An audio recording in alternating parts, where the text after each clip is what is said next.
and welcome back to Pseudo Gameplay TV for another character analysis. Today, continuing down our list of alphabetical characters, we have Scarlet Witch, or Wanda Maximoff.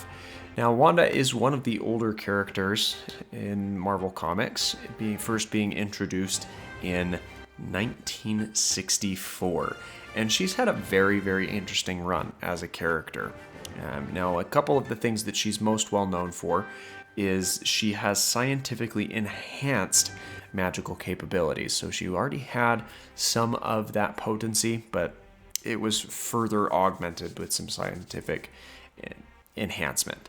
So her most noteworthy of powers include reality warping, probability manipulation, teleportation, matter manipulation, time manipulation, and energy projection manipulation and absorption. So a very powerful character. There's even instances where she kind of loses control of what she's even doing and just kind of makes life complicated for everyone involved.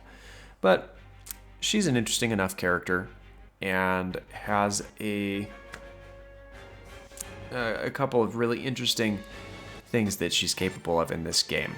So in terms of her abilities, the first ability that she has is the Calamity Sphere, where she will release a series of magic energy bursts that tracks onto the enemy. So kind of nice to have an attack that will auto-target onto the individual, any individual that you happen to be fighting. You can't aim it as well, but it will track them down. The second attack that she has access to isn't as much of an attack as it is a hinderment, and this comes in the form of her Disaster Field. Now, her Disaster Field sets a magic field that will continuously deal damage to the enemy, as well as causing a slowing effect to those enemies as well, and you can kind of aim this as you look to apply it. Her third ability is the Hex Bolt, where she will release a fan of magic blades in front of her, and this will affect the characters out in that kind of fan area out in the front. Her fourth ability actually does not have any attack liability to it at all, but it's instead similar to something that we've seen with Doctor Strange, where it will set a regenerative field of magic that heals allies, which has its uses. However, as those characters are generally out fighting other opponents, they don't sit down and camp out in this area. So it has implications, but not as great as one might hope. Maybe for some after-fight healing is where you would see the most benefit from it before you continue to a following matchup. Now, the team that we have set up is mainly to maximize her own personal synergies, so nothing terribly crazy like we've seen with the past couple of character analyses. But we do have the synergies with Gamora, Falcon, and Doctor Strange included here. But enough talk about her abilities. Let's jump into one of those rifts and showcase what it's like to control and use Scarlet Witch in this game. Right, so one of the things that you do kind of want to keep in mind with Scarlet Witch is she does not have a double jump, but instead will kind of float and fly around. So that's important to keep in mind as you look to traverse with her. Do keep in mind that that does eat away at some of her stamina as she uses that. Now, her light attacks are some homing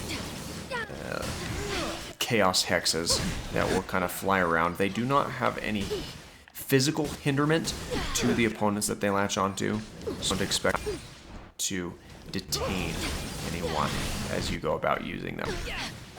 And her heavy attack, it doesn't exactly target very well, as it will sometimes get confused and not be out in the immediate front. But it does include a little bit of a chaos blast out in front of her. And then for her aerial attack, she does have a series of chaos hex balls that will kind of track down to the different opponents in the area. Speaking of those chaos hex balls, that is her first ability that she has access to, where she will actually charge a myriad of those and they will then home in on different opponents in the nearby vicinity. So she charges 5, and they release, in contrast to the aerial attack where she will charge 3 that will auto home on 2 characters. Now, as a general rule, these ones tend to be a little bit more accurate in terms of tracking somebody down. Her second ability is this distortion field, and it does have some application, but do keep in mind that you do make yourself incredibly vulnerable as you use it. So maybe if you have a bit of a buffer between you and your opponent, that might be a bit more useful. Now, her Hex Bolts will go out in an array right out in front of her. It does have a certain amount of knockdown effect for the shorter or smaller opponents that you can come in contact with. So that's important to keep in mind. Now, I do not have currently enough mana to set up the healing field, but now I do. And that has a decent area that it affects. Does not appear to have much of an influence on Scarlet Witch herself. So that is important to keep in mind. I'm going to use her ultimate attack now because I need to regain some health. She will kind of use an area of immediate effect on those opponents and kind of draw them in to assist slightly, I suppose. So she's a technical and interesting character to use, and you can really kind of spare some of your teammates from an onslaught with some of her attacks. Now, you do want to keep in mind that as a sustained character, she is very, very vulnerable to most attacks that do come in from her opponents. I'm probably going to drop dead here in about 2 seconds, just because all of my other teammates are down, I believe. It cannot be. Cleared for I'm going to use Falcon's thing just to kind of clear out some of the opponents here. And then hopefully I can get Scarlet Witch back up on her feet to finish this out. Not the greatest team setup that I've had.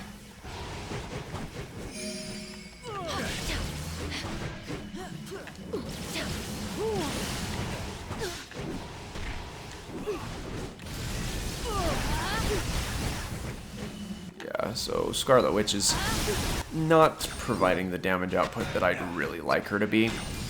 She has more of a sustain type fight style than anything else. So taking her directly into the fray, especially with large amounts of melee characters like these, is going to give you a little bit of a rough time. Now, my best recommendation is to stay about as far away as you can to support your fellow teammates where possible. But that's really going to do it in terms of what Scarlet Witch has to offer. So she has her uses. Use her sparingly, mostly as a sustain type character. I'm not going to finish out this rift because I don't have an opportunity to get her back on her feet. But use her wisely, I guess is what I'm trying to get at. She's a little bit technical and not your standard character in terms of capability in regards to others. And her self-sustain is not great. That healing move that she puts down does not have any effect on herself. So keep those things in mind as you use her. So she is quite useful, but don't plan on her being your main source of damage output. We'll be back in just a couple of days' time with our next character analysis, in Spider-Gwen. In the meantime, I will be putting out videos daily, so please be sure to subscribe to stay tuned with all of those upcoming videos. Until then, thanks for watching, and take care.